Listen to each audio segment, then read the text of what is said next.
Hello everyone. In this video, we're going to discuss about the Bhakti movement in South India. This is the first part of the Bhakti movement about South India. In the next video, we'll discuss about the North India. So let's begin without further delay. This is the table of the content. We'll begin with the introduction, then we'll discuss about the Alvar and Naina sons in detail. We'll also discuss about the Veer Sheva movement in Karnataka and the main feature of the Bhakti movement and the social aspect associated with the Bhakti movement. So this is a little bit about me. I'm Nikhil. I've qualified UGC NET exam in history. I also did my master's and bachelor's in history honors from University of Delhi. I wrote several articles and book reviews. So let's begin. Bhakti movement originated in the south part of India, especially in Tamil Nadu, between 6th and 10th century AD. And then slowly it percolated, or you can say penetrated, in the North India by the end of the 15th century. So in South India, there were two groups. First is Alvar and second one is Naina. And these groups advocated, you can say, devotion and love as a means of salvation. They opposed the Buddhism and Jainism, and most of their poetries, you can say, focused on the love between devotees and God. They spoke and wrote in vernacular such as Tamil, Telugu, Malayalam, so that the common people could easily read and recite it. And the presence of the priest, you can say, priest was not required in the Bhakti tradition. This made the Bhakti tradition or movement immensely popular in the South India. So let's discuss about the Alvar and Naina Sant. In South India, there were two groups. First is Naina sons, who were the Shiva devotees, and the second one was Alvar sons, who were the Vishnu devotees of Vishnu. They preached the message of love, or can say true love and devotion to the God as a means of salvation. And जो आप देखेंगे जो वैदिक time में या हमारा Puranic Hinduism है उसमें जितनी भी सुपरस्टिशन से रिचुअल्स से हैम्स को रिसाइट किया जा रहा है वो सबको इन्होंने अपोज किया and they majorly emphasise on bhakti true love and devotion as a means of salvation. Okay, so let's discuss about the Alvar sons. So Alvar were devotees of Vishnu as well as Krishna, who was the incarnation of Vishnu itself. So they regarded Vishnu and Krishna as a supreme being. There were 12 Alvar sons. How many sons are there? There were 12 Alvar sons who composed a text called Nalira Divya Prabandham. That is very, very crucial text. Nalira Divya Prabandham, written in Sanskrit by these 12 Alvar sons. And if we talk about women, so there is only one female sant who is known as Andal. So Andal was the female sons who was also known as Meera of South India. Okay. So let's discuss about the Nainar. So they were originally a group of, you can say, Tamil sons who were devotee of the Lord Shiva, and they were basically 63 Naina sons, and the prominent are Appar, Savandar and Sundara, who compiled a collection of poems called Tevaram in the 10th century AD.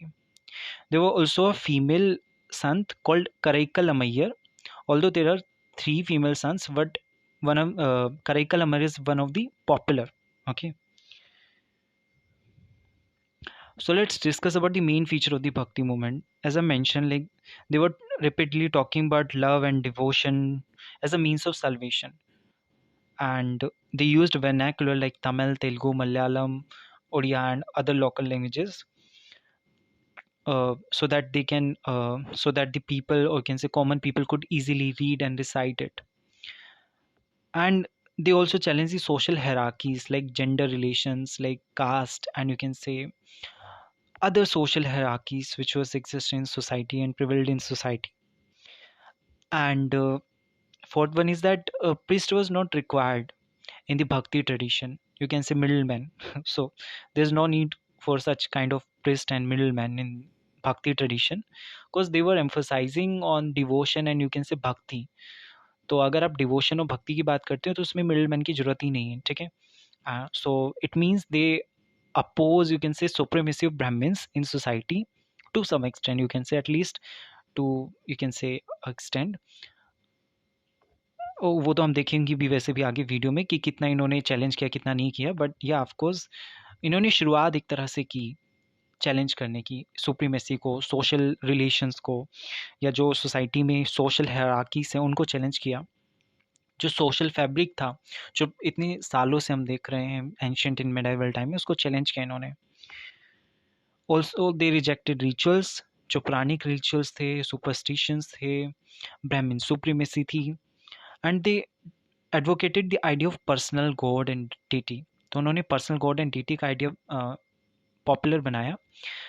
There is a concept called monolatry, जिसमें क्या होता है, in Hinduism we have a personal god, और you can say a god which we consider as a supreme being. इसके अलावा हम उस कोई और बाकी गॉड के एग्जिस्टेंस को डिनाई नहीं करते, लेकिन एक गॉड को हम सुप्रीम मान लेते हैं। That practice in Hinduism called monolatry. Okay, so they also advocated the idea of brotherhood and equality. Let's discuss about the Veer Shiva movement. Let me tell you, Veer Shiva movement is more radical than Alvar and Nainar Bhaks. Let's discuss about it in detail. So Veer Shiva sons were basically Shivite sons, you can say. They were Shiva devotees, and they emerged as a sect within Hinduism in 12th century in Karnataka during the Kalachuri dynasty. So it emerged in 12th century in Karnataka during the reign of Kalachuri dynasty. This sect was founded by Basavanna. So it was founded by Basavanna. And इसके जो followers थे उनको क्या कहलाते थे, वो लिंगायत्स.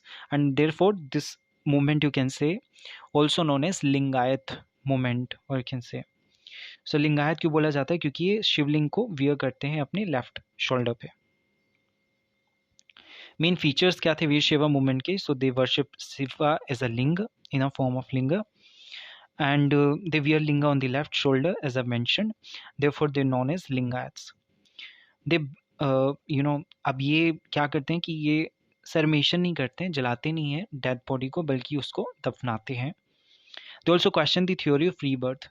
अब हमने देखा कि ये दफना रहे हैं, तो ये साथ ही में रीबर्थ को भी चैलेंज कर रहे हैं. ये दफना इसलिए रहे हैं, इनका मानना ये था कि एक बार डेथ के बाद फिर शिवा से यूनाइट हो जाती है बॉडी. ठीक है, तो इसलिए सरमेशन की प्रैक्टिस इसमें नहीं होती है, although it is a part of Hinduism, but यहाँ पे ये प्रैक्टिस नहीं होती है. और ये इन्होंने क्वेश्चन किया रीबर्थ को. They also challenge caste system. तो इन्होंने कैस्ट सिस्टम को चैलेंज किया, सोशल हायरार्की को, एज आई मेंशन कि ये बहुत ज़्यादा रेडिकल है. साथ ही में उन्होंने एनकरेज किया पोस्ट प्यूबर्टी मैरिजेस को, जो कि आज भी देखते हैं हम. एज ऑफ कंसेंट कितना ज़्यादा क्रूशल कंट्रोवर्शियल है, इस पर बात करना ही बड़ा कंट्रोवर्शियल हो जाता है आज के इंडिया में. अभी आई गेस 18 से 21 एज कर दिया है फॉर वेमेन, जो मैरिज एज है, कंसेंट एज है, उस पर कंट्रोवर्सी हुई. ठीक है, लेकिन इन्होंने इनकरेज किया पोस्ट प्यूबर्टी मैरिजेस को, जो कि बहुत रेडिकल था उस समय की सोच के हिसाब से. दे ऑल्सो एडवोकेट एनकरेज री मैरिजेस ऑफ विडोज, जो कि बहुत बड़ी बात थी. इन्होंने सती को अपोज किया, विडो री मैरिज की बात की. लगभग वही सोशल रिफॉर्म्स है जो कि हम देखेंगे इन मॉडर्न इंडिया, जो राम मोहन रॉय या बाकी ईश्वर विद्यासागर जैसे बाकी सोशल रिफॉर्मर्स ऐसे सोशल इशूज़ को रेश कर रहे हैं. तो उन्हें काफ़ी ऐसी बातें की, और मुझे लगता है कि ये बहुत रेडिकल मूवमेंट था, ऑल्दो इसकी भी खुद की एक लिमिटेशन थी. चलिए अब बात कर लेते हैं सोशल एस्पेक्ट. इन सभी मूवमेंट ने सोशल एस्पेक्ट को किस तरह से इन्फ्लुएंस किया. सबसे पहले बात कर लेते हैं जेंडर की. सो देखिए, जेंडर में हम देखेंगे कि वेमेन संत तो थी, जैसे अंडाल है, लेकिन अंडाल एक ही संत है, जैसे हमने बात की थी कि she is also known as Mirabai of South India. So Andal एक ही सन्स हैं among 12 you can say Alvar sons. सो इतने सारे, यानी कि आप कह सकते हैं मेजोरिटी मेल है, लीडरशिप भी मेल के द्वारा ही हम देख रहे हैं. तो इसमें साथ ही में कुछ स्कॉलर्स कहते हैं कि जो अलवर सन्स हैं या वेमेन हैं, वो क्लेम जब करते हैं सेल्वेशन को या प्रेस्टिट्यूट को, उसको भी बहुत ज़्यादा वो भी बड़ा कंट्रोवर्शियल हो जाता है. ठीक है, तो जेंडर में अगर हम देखें, ऑल्दो एंट्री तो शुरू हो गई है, बट वो बहुत डिफ़िकल्ट था औरतों का आना. औरतों की संख्या उसमें काफ़ी कम हमें देखने को मिल रही है. लीडरशिप अभी भी मेल डोमिनेटेड है. अब पैट्रियार्कल सोसाइटी से कोई मैट्रियार्कल सोसाइटी नहीं बनी, but although to a greater extent you can say, or to at least they challenged the patriarchal norms of society. So काफ़ी हद तक उन्होंने शुरुआत की. एटलीस्ट कैस्ट पे अगर बात करें तो they challenge caste system and social hierarchies, जो कि बहुत बड़ी बात है. although they began sort of discussing about caste system, social hierarchies. As we have discussed कि काफ़ी हद तक लीडरशिप काफ़ी हद तक ब्राह्मीण तक कन्फाइन थी, ब्राह्मीण ही लीडर्स थे बेसिकली इसके। एंड जो छोटे बैकवर्ड से, ऑल्दो देखिए इसका जो सोशल बेस था वो काफ़ी वेरिड था, काफ़ी अलग अलग बैकग्राउंड से लोग आ रहे हैं, संत बन रहे हैं, पोइट बन रहे हैं, लेकिन फिर भी जो लीडरशिप है वो किससे द्वारा डोमिनेट की जा रही है? It was dominated by Brahmins. So you can say it was a brahmanical kind of, although nature काफ़ी हद तक एंटी ब्राह्मणिकल था, एंटी, यू कैन से जो कैस्ट सिस्टम है या फिर सोशल डिस्क्रिमिनेशन है उसको रिमूव करने की बात हो रही है, एलिमिनेट करने की बात हो रही है, बट काफ़ी हद तक इसकी कुछ लिमिटेशन रही। ऑल्दो इस चीज़ में थोड़ा ज़्यादा रेडिकल रहा वीर शैवा मूवमेंट, जिसे हम लिंगायत मूवमेंट भी बोलते हैं, जैसा मैंने मेंशन किया। तो ये हमें चीज़ें समझनी है, सोसाइटी पे इनका इन्फ्लुएंस कितना रहा। और भक्ति मुझे लगता है कि एक अपने आप में एक बहुत बड़ा कॉन्सेप्ट है। देखिए वैदिक टाइम में हम देखेंगे हैम्स पर एम्फोसाइज किया जा रहा है, ऋग वेदा, सामवेदा, वो just emphasising on hams, material aspect उसमें बात की जा रही है, मटेरियल वेल्थ या कुछ भी आपको चाहिए तो उसके लिए हैम्स हैं, उसके लिए यज्ञ करना है, ये है वो है। एंड पुरानिक हिंदुज़म में तांत्रिक वर्जन और ये बाकी रिचुअल्स का आना, सुपरस्टिशंस का, तो उस सबको एक रिफॉर्म की बात की जा रही है। चलिए मैं आपके लिए क्वेश्चन छोड़ता हूँ इस वीडियो में। आपको बताना है कि ये Bhakti movement in South India एक रिफॉर्मिस्ट मूवमेंट था या फिर एक रिवाइवलिस्ट मूवमेंट था। You have to tell me in comment section, ताकि मेरे को आपके व्यूज़ पता चल सके, आप कितना सोचते हैं इस पर, क्या सोच रखते हैं। चलिए आज के लिए इतना ही, और थैंक यू वेरी मच। अगर वीडियो अच्छी लगी हो तो सब्सक्राइब कर दीजिएगा चैनल को, और वीडियो को लाइक कर दीजिएगा। Thank you very much.